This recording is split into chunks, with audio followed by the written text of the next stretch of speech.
আসসালামু আলাইকুম। আজ রাত থেকে ২০২৬ বিশ্বকাপের সেমিফাইনালটা শুরু হতে চলেছে, যেইখানে ফিফার র্যাঙ্কিংয়ে ২ এবং ৩ নম্বরে থাকা টিম একে অপরের মুখোমুখি হবে আজ রাত ১টায়।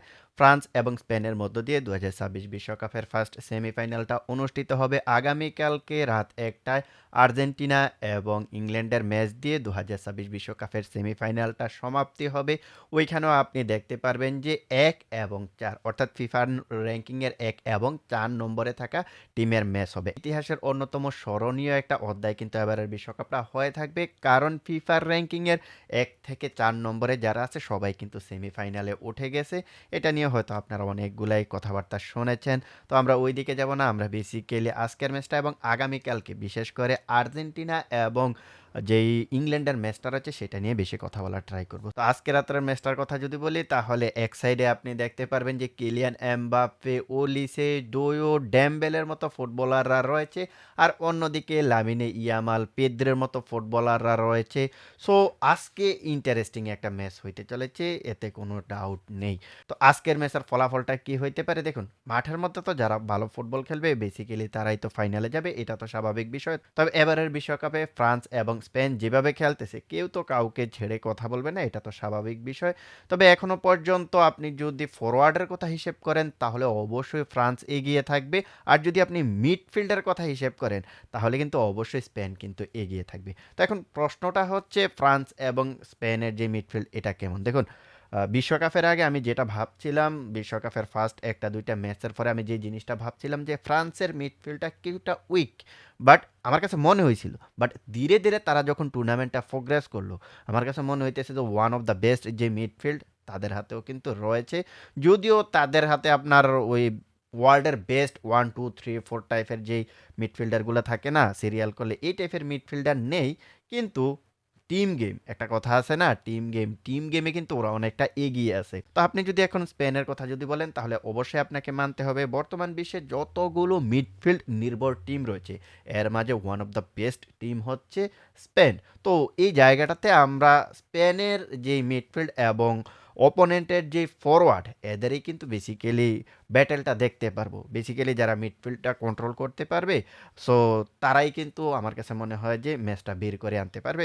ফ্রান্স আপনি দেখবেন যে ওদের পায়ে তেমন একটা বল থাকবে না, ওরা কুইক ট্রানজেকশনে কুইক কাউন্টে অপোনেন্টকে ভেঙে দেওয়ার ট্রাই করবে। আর স্পেন কিন্তু টিকি টাকা ফুটবল খেললে অপোনেন্টের অর্থাৎ ফ্রান্সের যে ডিফেন্স লাইনটা সেটা ভাঙার ট্রাই করবে। এটা হইতে চলেছে। সো আমাকে যদি প্রেডিকশন দিতে বলেন, ভাই আমি প্রেডিকশন দিব না। তবে আমার কাছে যে জিনিসটা মনে হইতেছে স্পেন হয়তোবা ম্যাচটা বের করে আনতে পারে। জানি আমার সঙ্গে অনেকে এগ্রি হবেন না, তবে আমি প্রেডিকশন দিতেছি না, বাট আমার মনের কথা যেটা সেটা বললাম আর কি। এবার আমরা আসি আর্জেন্টিনা ভার্সেস ইংল্যান্ডের ম্যাচটার দিকে। এই ম্যাচটা আগামীকালকে বাংলাদেশ টাইম অনুযায়ী রাত ১টায় অনুষ্ঠিত হবে, আর এই ম্যাচটা ফাটাফাটি একটা ম্যাচ হবে, তাতে কোনো সন্দেহ নেই। তো আমরা যদি এই দুইটা টিমের হেড টু হেড রেজাল্টের কথা যদি বলি তাহলে অবশ্যই ইংল্যান্ড এগিয়ে থাকবে, কারণ এখনো পর্যন্ত দুইটা টিম একে অপরের মুখোমুখি হয়েছে ১৪ বার, যেখানে তারা ইংল্যান্ড ৬ বার জিতেছে, আর্জেন্টিনা ৩ বার জিতেছে এবং ফার্স্টটা ম্যাচ ড্র হয়েছে। সো হেড টু হেড রেজাল্টে অবশ্যই এই জায়গাটাতে ইংল্যান্ড এগিয়ে রয়েছে। আমরা যদি এখন বিশ্বকাপের কথা বলি তাহলে দেখতে পারবো যে বিশ্বকাপে এই দুইটা টিম একে অপরের মুখোমুখি ৫ বার হয়েছে, যেখানে ইংল্যান্ড ৩ বার জিতেছে, আর্জেন্টিনা ২ বার জিতেছে।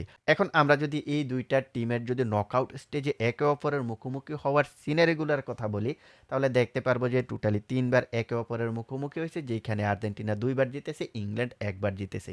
যেখানে ১৯৬৬ বিশ্বকাপে ইংল্যান্ড আর্জেন্টিনাকে ১-০ গোলে কোয়ার্টার ফাইনালে হারিয়ে সেমিফাইনালে উঠেছিল, আর ওই বিশ্বকাপটা কিন্তু ইংল্যান্ড জিতেছিল। পরবর্তীতে ১৯৮৬ বিশ্বকাপে আমরা দেখতে পেয়েছি ম্যারাডোনার হ্যান্ড অফ গড গোলের এবং গোল অফ দ্য সেঞ্চুরির গোলে টোটালি আর্জেন্টিনা ইংল্যান্ডকে ২-১ গোলে হারিয়ে দিয়ে সেমিফাইনালে কিন্তু পৌঁছে গিয়েছিল এবং ১৯৯৮ বিশ্বকাপের রাউন্ড অফ 16-এ আর্জেন্টিনা ইংল্যান্ডকে পেনাল্টি শুট আউটে রাউন্ড অফ 16-এ হারিয়েছিল, যেখানে প্রথমত ম্যাচটা ২-২ গোলে ড্র ছিল এবং পরবর্তীতে পেনাল্টিতে গিয়েছিল আর্জেন্টিনা, ওইখানে উইন হয়েছে।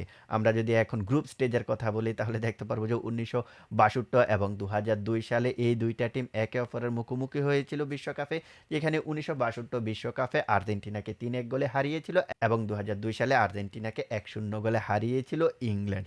আর ওই বিশ্বকাপে কিন্তু আর্জেন্টিনা গ্রুপ স্টেজ থেকে বিদায় নিয়েছিল। এগুলা হচ্ছে বিশ্বকাপের ২ টা টিমের হেড টু হেড রেজাল্ট। এবার আমরা আসি এই ২ টা টিমের মাঝে আসলে কারা উইন হইতে পারে। দেখুন এই মুহূর্তে যদি আপনি টিম গেমের কথা বলেন এবং মেন্টালিটির কথা বলেন এবং ১২০ মিনিটের ফুটবলের কথা হিসেব করেন, তাহলে কিন্তু অবশ্যই এই জায়গাটাতে আর্জেন্টিনা কিছুটা এগিয়ে থাকবে। আমি বলছি না যে আর্জেন্টিনা জিতে যাবে, বাট কিছুটা এগিয়ে থাকতে পারে, কারণ তাদের যে প্রিভিয়াস ম্যাচগুলো ছিল যেখানে তারা আপনি দেখতে পারবেন যে লাস্ট ১০ মিনিটে এসে গেম বের করেছে, ১২০ মিনিট লাস্ট ৩টা নকআউট স্টেজের মাঝে ২টাই ১২০ মিনিট খেলেছেন। মানে মানসিকভাবে ওরা মেন্টালি খুবই স্ট্রং। সো এই জায়গাটাতে ওরা কিছুটা এগিয়ে থাকবে। এবার আমরা যদি মাঠের ফুটবলের কথা বলি, তাহলে আপনি দেখতে পারবেন যে আর্জেন্টিনার মিডফিল্ড ভার্সেস অপোনেন্টের যেই ফাইনাল থার্ড রয়েছে এই ২টা জিনিসের ব্যাটেল হবে। যেমনটা আমরা স্পেন এবং ওই ফ্রান্সের কথা বলেছিলাম। কারণ আর্জেন্টিনা কিন্তু একজন মিডফিল্ড নির্ভর দল। ওরা কিন্তু মিডফিল্ডে ডোমিনেট করতে চায়। যদিও তারা কিছু মোমেন্টে আপনি দেখতে পারবেন যে অপোনেন্টের পায়ে নিজেরাই বল দিয়ে তারা দেখতে চায় যে আসলে তারা কি করতে চায়। দেন হচ্ছে পরবর্তীতে তারা তাদের টিম গেমটা সাজায়, যেটা আমরা লাস্ট কয়টা ম্যাচে কিন্তু দেখে আসতেছি। সো এই জায়গাটাতে আর্জেন্টিনা যদি মিডফিল্ডে যদি অপোনেন্টকে আটকে দিতে পারে, তাহলে আর্জেন্টিনার সম্ভাবনাটা সবচাইতে বেশি থাকবে। দেখুন এই জায়গাটাতে আপনি জানেন যে এটা একটা সেমিফাইনালের ম্যাচ, এইখানে কেউ কাউকে ছাড় দিবে না। সো এটা নিয়ে আসলে কে যে উইন হবে, কে যে আসলে বেসিক্যালি ম্যাচটা বের করে আনতে পারবে, সেটা আমরা মাঠের ফুটবল না দেখলে কিন্তু বুঝতে পারবো না। আর আর্জেন্টিনা এমন একটা টিম, ওরা তো হারতে সেমিফাইনালে চলে আসছে। সো ওদেরও লাকটা অনেকটা ফেভার করতেছে। এবার আমরা আসি আর্জেন্টিনার কিছু টেকনিক্যাল পয়েন্টের দিকে, যেগুলো নিয়ে এখন সমালোচনা হচ্ছে। দেখুন এই মুহূর্তে আর্জেন্টিনার কোচ লিওনেল স্কালোনিকে নিয়ে বেশ সমালোচনা হচ্ছে যে কেন তিনি ৯০ মিনিটের ফুটবলটা ১২০ মিনিটে নিয়ে যাচ্ছেন। এটা নিয়ে প্রচুর সমালোচনা হচ্ছে। আর্জেন্টিনা আগের মতো খেলতে পারতেছে না। ভাই দেখুন আর্জেন্টিনার কোচ লিওনেল স্কালোনি ও কিন্তু নকআউট স্টেজে যে ম্যাচগুলো হয় ওইখানে কিন্তু প্রতিটা ওপোনেন্ট দেখেই কিন্তু তিনি তার যে গেম প্ল্যানটা সেটা কিন্তু সাজায়। আপনি দেখেন না সুইজারল্যান্ড কি চাইলে কি তারা ৯০ মিনিটে আটকে দিতে পারতো না? যেখানে ১০ জনের টিম হয়ে গেছে সুইজারল্যান্ড ম্যাচের ৭২ মিনিটে, ওইখানে কি তারা ম্যাচটা বের করে আনতে পারতো না? কেন তারা ৯০ মিনিটের ফুটবলে অপোনেন্টকে প্রেশার ক্রিয়েট করে নাই? কেন তারা ম্যাচটাকে ১২০ মিনিট নিয়ে গেলেন? দেখুন আর্জেন্টিনা কিন্তু জানে যে অপোনেন্ট অনেকটা উইক হয়ে গেছে। এই মুহূর্তে লাস্ট ১০-১৫ মিনিট তারা রিস্ক নিবে না। অপোনেন্ট যখন এক্সট্রা টাইমে আসবে, সো ওই এক্সট্রা টাইমে আমরা তাদেরকে চেপে ধরবো, যেমনটা আমরা ওই ক্যাপ ভার্দের এগেইনস্টে চেপে ধরেছিলাম আরকি। আর্জেন্টিনার কোচ লিওনেল স্কালোনির যেই মনোভাবটা আমার কাছে মনে হইতেছিল তেমনটাই। না হলে কিন্তু ওই যে সুইজারল্যান্ডের এগেইনস্টে কিন্তু ওই মোমেন্টে ম্যাচটা বের করে আনার ট্রাই করতো। আপনারা দেখবেন যে ট্রাই করে নাই। পরবর্তীতে আপনারা দেখেছেন যে ম্যাচের যখন এক্সট্রা টাইম হয়ে গেল, ১২০ মিনিটের ফুটবলটা যখন মাঠে গড়ালো, তখনই দেখবেন যে আর্জেন্টিনা একের পর এক অ্যাটাক করে অপোনেন্টকে এমনভাবে চেপে ধরছে, ওদের আর ওইখান থেকে আসলে উদ্ধার হওয়ার সুযোগ ছিল না। যেটা কিন্তু একটা গেম অফ দ্য পার্ট, একটা ম্যাচের কিন্তু পার্ট, এটা আপনাকে মানতেই হবে। যেটা আর্জেন্টিনার কোচ লিওনেল স্কালোনির একটা ট্যাকটিক্স, আপনাকে অবশ্যই মানতে হবে। দেখুন আর্জেন্টিনার রিসেন্টলি যে ম্যাচগুলো দেখতে পাইতেছেন, মনে হবে যে আপনার কাছে একেবারে সাদামাটা ম্যাচ, মনে হইতেছে যে কোনো রকমের তারা জিততেছে, বাট ওদের কিন্তু গেম প্ল্যান আছে, তাতে কোনো সন্দেহ নেই। আপনি যখন লাস্ট ম্যাচটার দিকে ফোকাস করবেন, তাহলে কিন্তু দেখবেন যে গত ম্যাচটাতে আর্জেন্টিনা ১২০ মিনিটের ফুটবলে কিন্তু ফার্স্ট হাফের শেষের দিকে এসে ২ জন স্ট্রাইকার কিন্তু নামায় দিয়েছে। এর আগে তো ৯০ মিনিটের ফুটবলের আগেই তো আপনার লাউতারো মার্টিনেজকে নামায় দেওয়া হয়েছিল। সেই সাথে আপনার উলিয়ান আলভারেসও মাঠে ছিল, হোসে ম্যানুয়েল লোপেস ছিল, থিয়াগো আলমাদা ছিল। সো বুঝতেই পারতেছেন যে ওরা লাস্ট মোমেন্টে এসে কিভাবে চেপে ধরছে। হ্যাঁ, আপনারা জানি যে অনেকে বলবেন যে পেনাল্টির জন্য কিন্তু এই কাজটা করেছে। আমার কাছে মনে হয় না যে শুধু পেনাল্টির জন্য করেছে। তারা কিন্তু এই কাজটা এই জন্য করেছে, অপোনেন্ট যেহেতু ১০ জনে পরিণত হয়ে গেছে এবং ওরা যেহেতু কিছুটা উইক হয়ে গেছে, মানে মেন্টালি, সেই সাথে যখন আপনার কিছুটা ফিজিক্যালি উইক হয়ে গেছে, তখনই কিন্তু আর্জেন্টিনা প্রেশারটা ক্রিয়েট করেছে এবং ম্যাচটা বের করে আনতে পেরেছে। সো এটাও কিন্তু একটা গেমের অংশ, এটাও কিন্তু একটা ট্যাকটিক্সের অংশ। সো এখন কথা হচ্ছে ইংল্যান্ডের সঙ্গে কিভাবে খেলতে পারে। দেখুন আপনি যেভাবে অপোনেন্টকে গত ম্যাচটাতে সুইজারল্যান্ডকে পায়ে বল দিয়েছেন, এবার যদি তাদেরকে এইভাবে বল দেন, তাহলে একেবারে কিন্তু তামা করে দিবে। কারণ ওদের যে উইঙ্গার রাশফোর্ড আছে, আপনার সাকা আছে, মিডফিল্ডে জুড বেলিংহামের মতন একজন লিথাল গোল স্কোরার বের হয়ে গেছে বিশ্বকাপে। অলরেডি ৬টা ম্যাচ গোল গোল কিন্তু তার হয়ে গেছে। সেই সাথে ডিক্লাইন রাইসের মতো ডিফেন্সিভ মিডফিল্ডারের মতন একজন ফুটবলার আছে। তো আপনি যদি ওদেরকে যদি পায়ে বল দেন, আপনারা কিন্তু একবারে চুইসা খাইয়া ফেলবে। আপনারে কিন্তু রাখবে না। চুইসা একেবারে ভিতরের যত রস আছে সব কিন্তু শেষ করে ফেলবে। সো এই জায়গাটাতে আর্জেন্টিনা মনে হয় না যে গত ম্যাচের মতো রিস্ক নিবে যে আমরা তোমাদেরকে বলটা দিতেছি, তোমরা আসো অ্যাটাক করো এবং একটা কুইক ট্রানজিশনে আমরা গোল আদায় করে নিবে। এমনটা কিন্তু এবার হবে না ভাই। আমার কাছে মনে হয় না যে হবে। আর যদি এই রিস্কটা নিতে চায় তাহলে তো বললামই যে আর্জেন্টিনাকে একেবারে তামা, তামা করে দিবে। আপনি সুইজারল্যান্ডের মতো মনে করবেন না যে একটা গোল কনসিড করে ফেললেন, পরবর্তীতে ম্যাচটা বের করে আনবেন। এমনটা হবে না। সো সেই অনুযায়ী বলতে চাই এবার সম্ভবত আর্জেন্টিনা কিছুটা স্লো বিল্ড আপে শুরু করে ওদের অপোনেন্টের পায়ে তেমন একটা বল দিবে না, নিজেদের কাছে বল রাখার ট্রাই করবে এবং দেখবেন যে বল নেওয়ার জন্য ওদের যে মিডফিল্ডগুলো রয়েছে ওরা কিন্তু হাই প্রেস করবে। এমনটাও হইতে পারে যে হেভি মেটাল ফুটবলটাও খেলতে পারে, মানে গ্যাগং প্রেসটাও কিন্তু করতে পারে।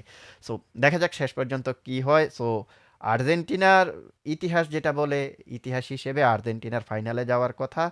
মানে ইতিহাস দেখে বলতেছি, এর আগে তো বললাম যে কে জিতে না জিতে জানি না, তবে ইতিহাস ইতিহাস তাদের পক্ষে কিন্তু আছে, কারণ এখনো পর্যন্ত তারা যতবার সেমিফাইনালে উঠেছে ততবারই কিন্তু ফাইনাল খেলেছে। ইতিহাসে আর্জেন্টিনা টোটালি 6বার ফাইনাল খেলেছে, যেখানে 3টা তারা বিশ্বকাপ জিতে নিয়েছে। 1930 বিশ্বকাপের কথা তো বাদই দেন, ওইখানে ফাইনালে তো সেমিফাইনাল ছিল না।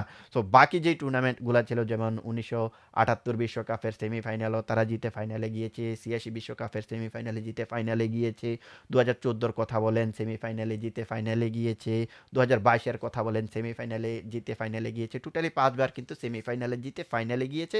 এবং এবার 2026 বিশ্বকাপ যদি তারা সেমিফাইনালে যদি জিততে পারে তাহলে কিন্তু বরাবরই তারা রেকর্ডটা তাদের পক্ষে রাখবে। এটা আর কোনো টিমের পক্ষে সম্ভব হয়নি যে সেমিফাইনালে উঠে কোনো ম্যাচ না হারে ডাইরেক্ট ফাইনালে চলে যেতে, এটা কারো পক্ষে আর হয় নাই। সো আর্জেন্টিনা যদি এমনটা করতে পারে তাহলে অবশ্যই তাদের আরও একটা রেকর্ড কিন্তু হয়ে যাবে। আবার সেই সাথে কিন্তু টানা 2টা বিশ্বকাপ খেলারও কিন্তু রেকর্ড হয়ে যাবে। আর আর্জেন্টিনা যদি এটা জিতে যায় তাহলে কিন্তু লাস্ট 4টা বিশ্বকাপের ভিতরে 4টা বিশ্বকাপের ফাইনালই কিন্তু তারা খেলবে। সো দেখা যাক শেষ পর্যন্ত কি হয়। আর এই ম্যাচের প্রেডিকশন কি, আপনারা আপনাদের মতামতটা জানাতে পারেন। দ্যাটস ইট, আল্লাহ হাফেজ।